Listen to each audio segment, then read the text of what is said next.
Hi, and welcome to my channel. My name is Kim, aka the Booker Harlot, because I love all things Booker Prize related. And Booker season 2023 is upon us, and I have been reading the books. So I thought for this reading vlog, I would read This Other Eden by Paul Harding, and what a beautiful cover. He is an American writer. He has written Anon, and his first novel, Tinkers, won the Pulitzer Prize, which for a debut is amazing. So he is a very well established American writer.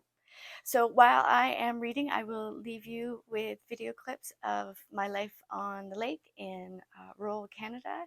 And there will be some walks with Ripley, there'll be some Wednesday the Cat appearances, some gardening, and life on the lake.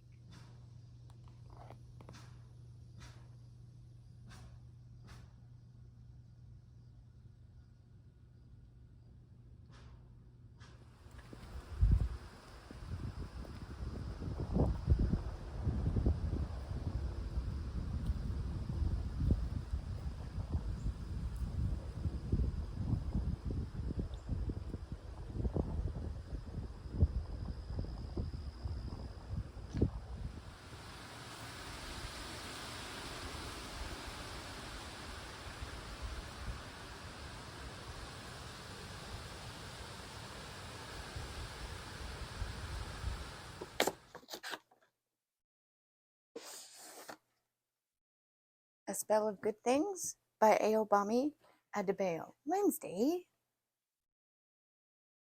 What are you doing, kitten? So I am halfway through This Other Eden. Actually, I'm a little bit more than halfway through.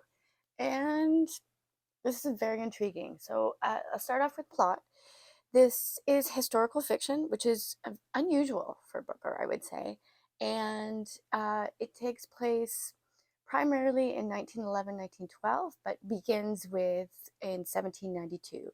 It is based on a real event in which they're off the coast of Maine. The author calls it Apple Island. There was a small group of racially diverse people and a community that formed, and that they lived off the land.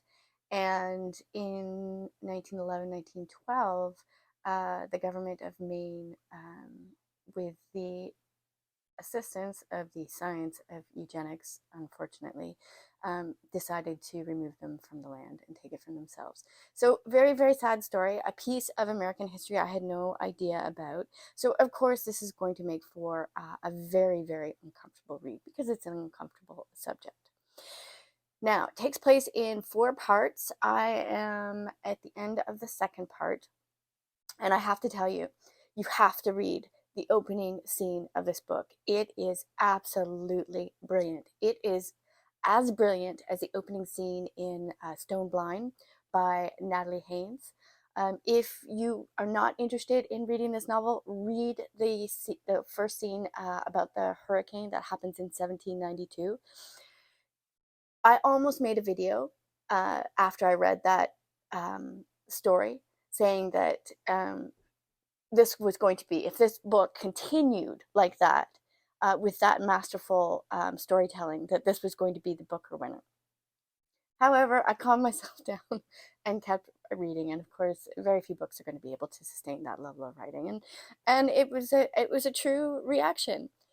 Um, so the after the after the 1792 hurricane story, it is largely focused, the first part, on the community that is Apple Island, and the family and the dynamics that take place in 1911.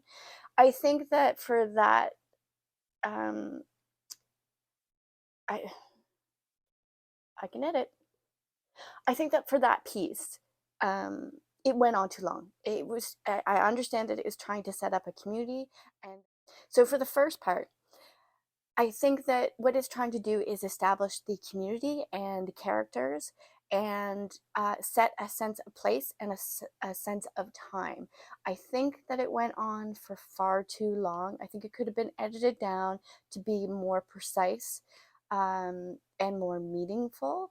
And of course, there's always this impending sense of doom because you know the government is coming for them, and they start to show up at the island and do very horrible things.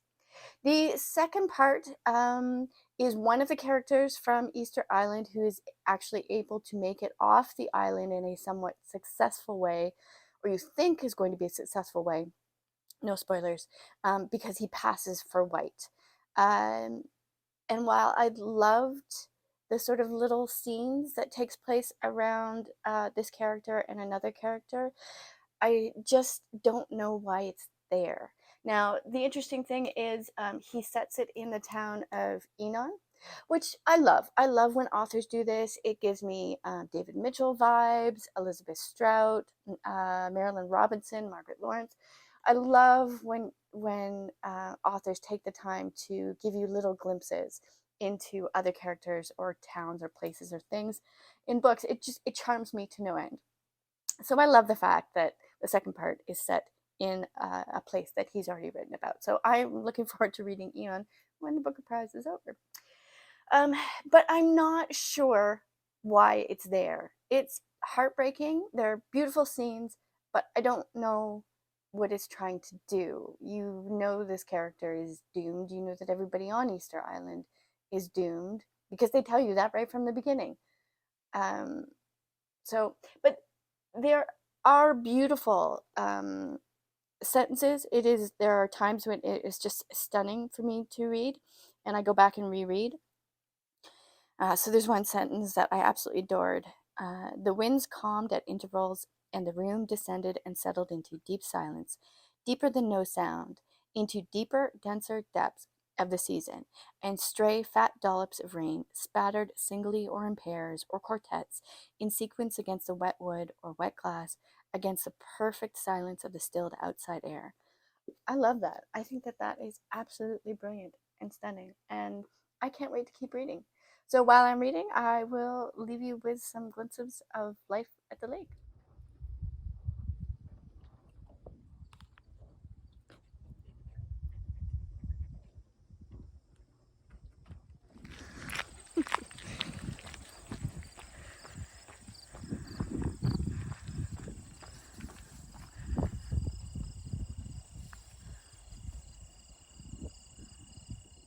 So here are some of the books that arrived this week. Paul Murray's The Bee Sting. This is the longest book on the long list, and it's a stunning cover.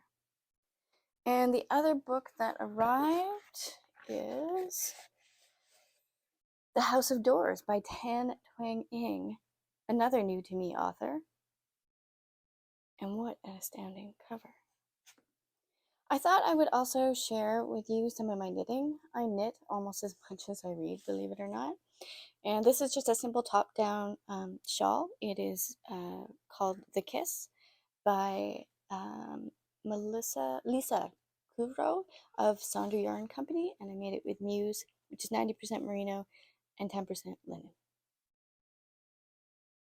I finished reading This Other Eden, and my gosh, this man can write. This is some of the most beautiful writing I have ever had the pleasure to read. This man could write about paint drying on the wall, and I would be all there for it. And that, unfortunately, is probably my biggest criticism of this book. But first of all, I thought if you've watched other videos of booktubers reviewing this book, you'll probably know that Essay Addusion gives a shout out. It's right on the cover. There's a blurb on the back. And my thoughts are that if the Booker chairperson is championing this book, I highly suspect it's going to make the shortlist. Now, this book tackles themes of home, of art, of racism, belonging, connecting with nature, having a community. Um, and I thought that the aspects of nonfiction is is combined with beautiful lyrical prose, but I have a bit of an issue with that as well. But we'll get to that in a second. I have to say the ending is as strong and powerful as the beginning.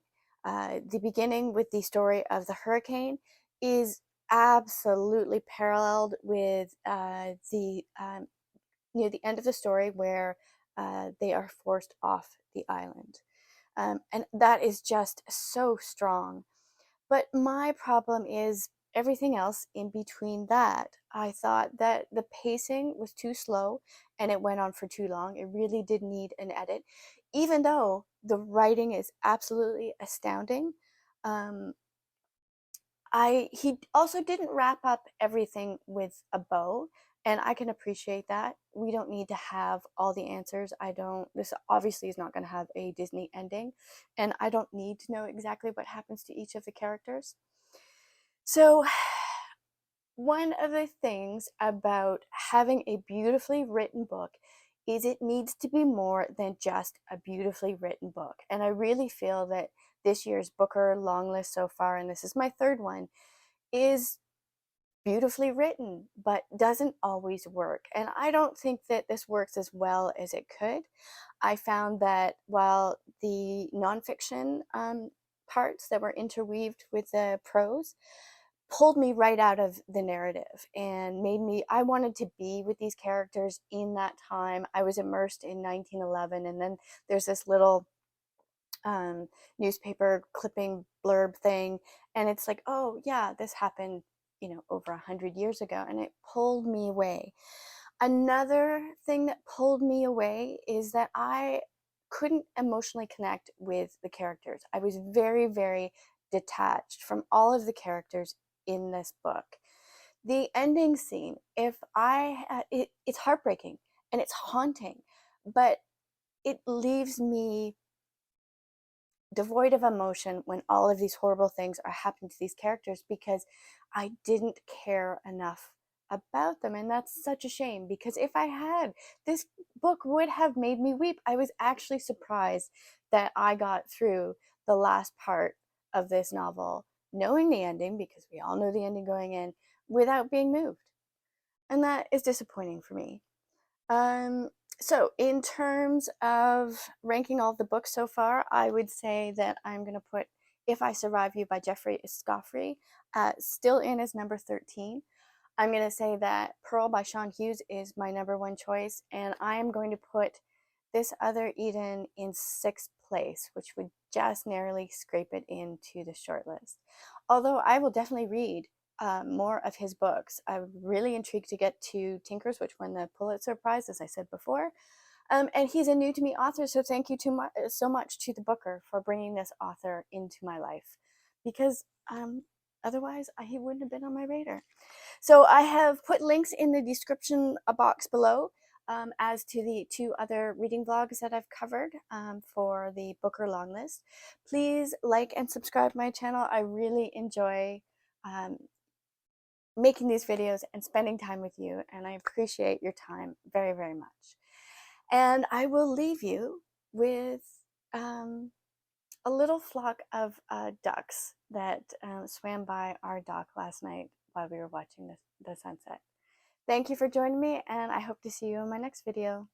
Bye.